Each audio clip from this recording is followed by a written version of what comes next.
flies back to London with the disturbing knowledge that although he and his committee did their best, their mission has failed.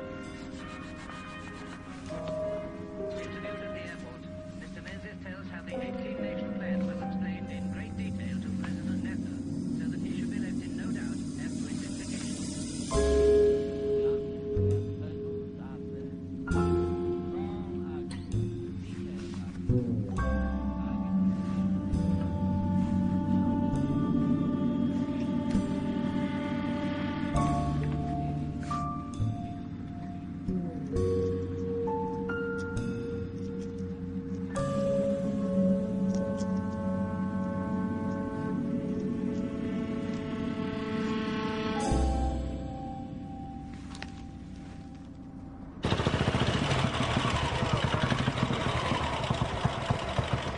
Egypt.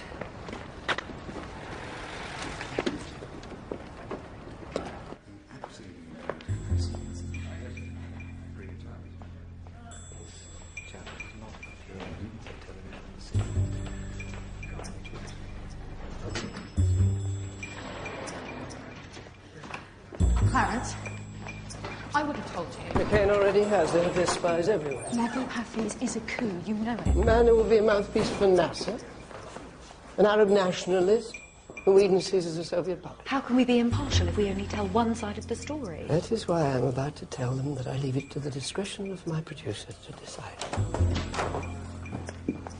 But Freddie must forgo his interview with Lord Elvis. Elms complained. Freddie was seen speaking to him in the corridor in the House of Lords. There are things said in Greece that a man may later regret. You must tell Freddie the film blew. Pick your battles, Bill. Mr. Fendley, Mr. McCain's here. Thank you.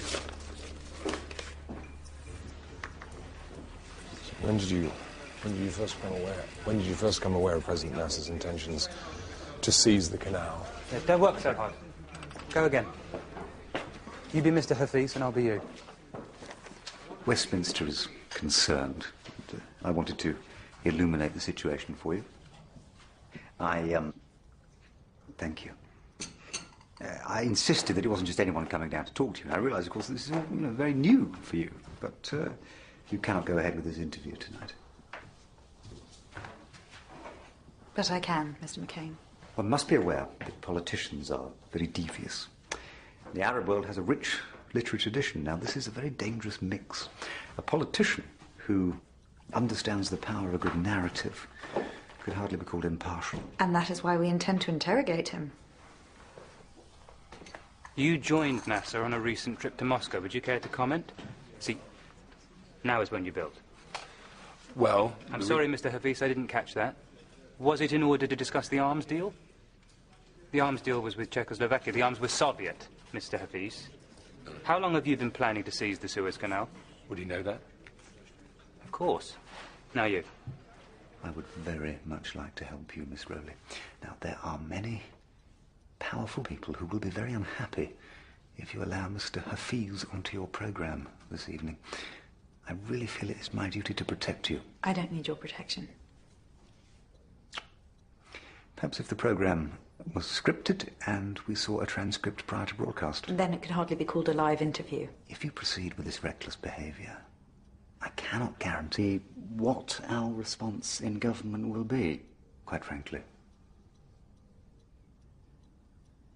I run a news programme. It's my job to cover the news. That's what I intend to do tonight. Anything else is reckless. Now, if you'll excuse me, I have a show about to go on air that I must attend to. Must be those maternal instincts again.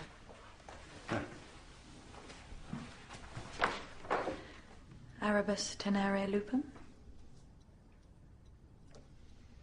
Look it up.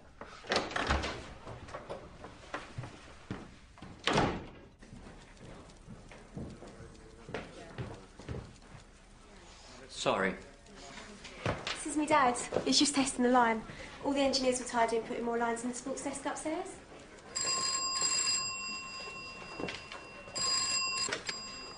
Hello? You can't work out what that click is on the line, but it will do. Right, thank you. Very good. Carry on.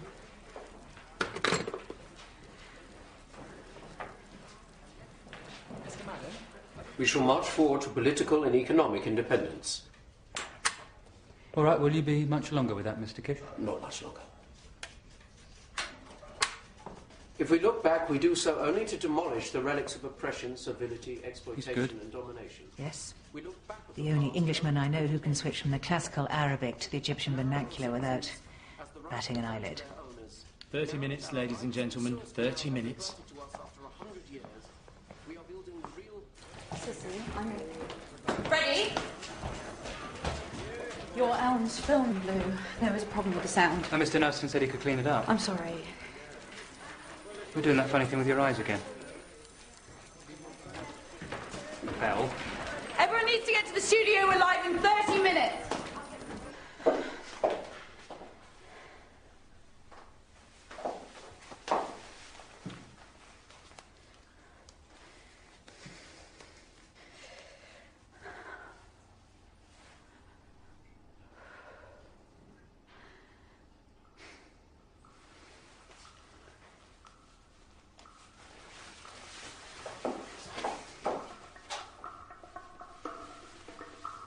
Places, everybody, please.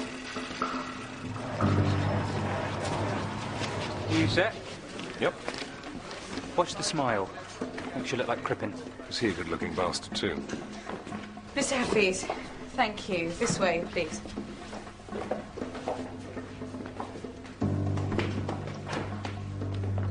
Pass to Mr. Lyon. Just arrived. Eyes ahead, Isaac.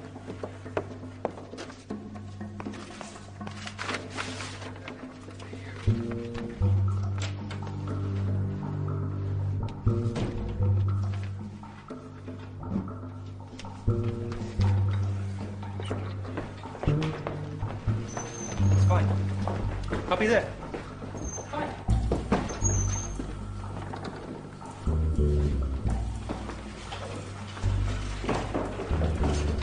Dad, you have everything you need. I see we're being watched. Always. This way, Miss Hafiz.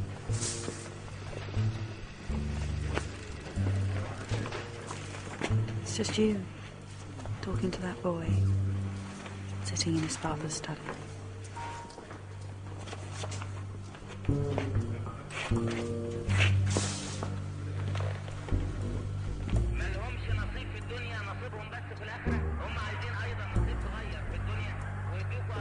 Left on that, please, Robert.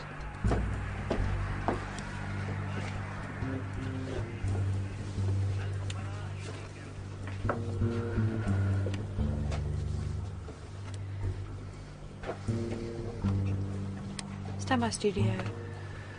5, 4, 3, 2, 1. Fade up vision. Go grams. Good evening, and welcome to the Hour, the most important 60 minutes of news of your week. We lead with the story that dominates. President Nasser's seizing of the Suez Canal Company. To shed some light on this growing crisis, we're joined by one of the leading supporters of Egypt's president, Mr. Naguib Hafiz. Good evening. Thank you for joining us. Thank you for inviting me. What is your opinion of President Nasser's decision to take over the Suez Canal Company? The canal is situated in Egyptian territory, and it has quite simply reverted back to Egyptian control. Well, if I may correct you, Mr. Hafiz, the canal is owned by the French and British Suez Canal Company. It is theft. I prefer reclamation. Well, you can be certain the British public won't perceive it that way. Britain has for too long behaved like a distant relative of Egypt, who believes that he's still entitled to the family silver.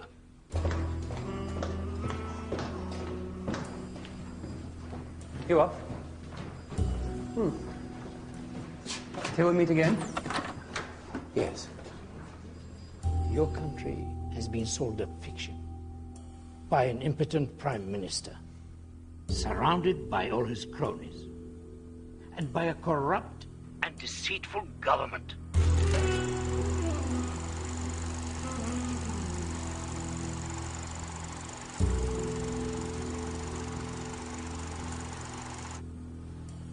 British Empire is over.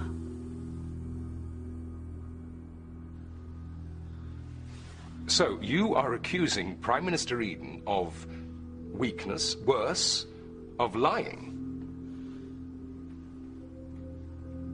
Of selling to the British public a fiction. And is President Nasser hoping to build an empire of his own? Are there any plans to enlist Soviet support for this new empire?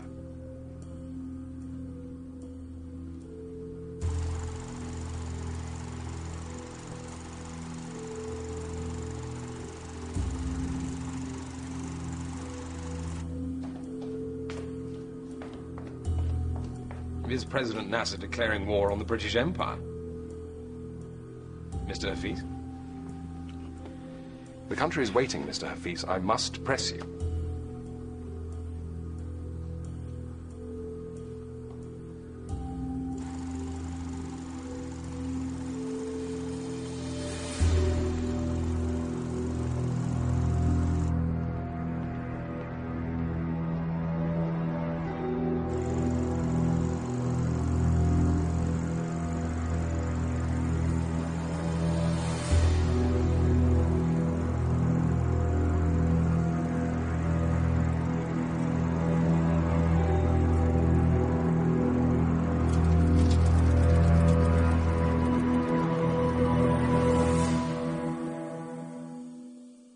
Tell me you will come this weekend.